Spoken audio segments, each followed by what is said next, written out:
मोहब्बत की झूठी कहानी पे रोए, बड़ी चोट खाए जवानी पे रोए। मोहतरमा लता साहिबा पंहिंजो इहो ख़ूबसूरत गानो मुग़ल आज़म फिल्म में मधुबाला ते पिक्चराइज़ करायो वियो।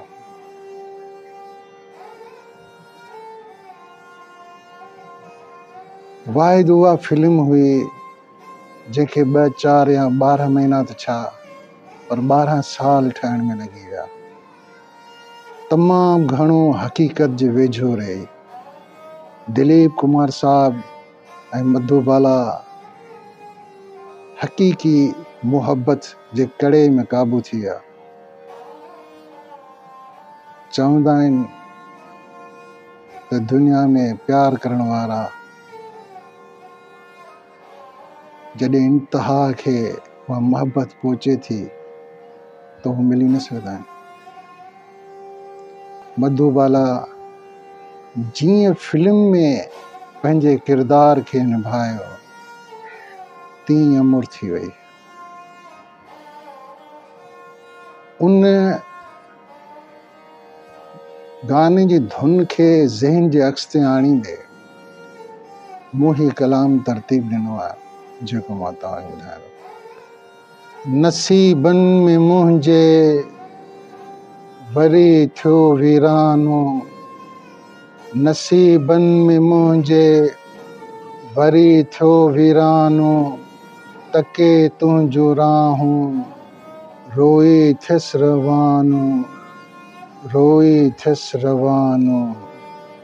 नसीबनि में मुंहिंजे वरी थियो वीरानो, तके तुंहिंजूं राहूं रोई थियसि रवानो, रोई थियसि रवानो। कयमि तो ते वेसा टोड़ी दिल तो मुंहिंजी, कयमि तो ते वेसा टोड़ी दिल तो मुंहिंजी, चवां ही जफ़ाया वफ़ा यार तुंहिंजी, निहोड़े नज़र सां कयो तो दीवानो, तके तुंहिंजूं राहूं रोई थियसि रवानो, रोई थियसि रवानो।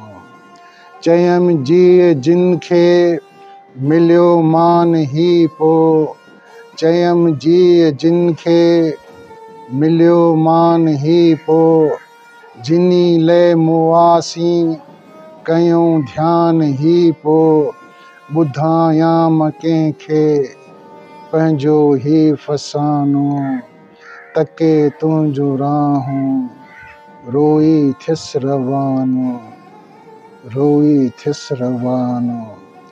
ज़माने थे मूंखे ॾिना तैं न मेहणा, ज़माने थे मूंखे ॾिना तैं न मेहणा, पिया थे असांखे सॼण यार सहणा, मिलिया दर्द दिल खे तुंहिंजो थियसि दीवानो, तके तुंहिंजूं राहूं रोई थियसि रवानो, रोई थियसि रवानो।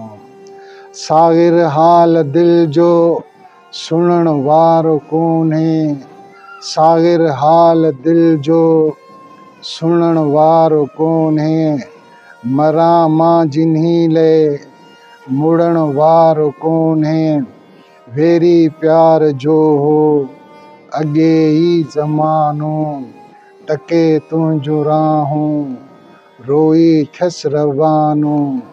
नसीबनि में मुंहिंजे वरी थियो वीरानो, तके तुंहिंजूं राहूं रोई थियसि रवानो, तके तुंहिंजूं राहूं रोई थियसि रवानो, रोई थियसि रवानो।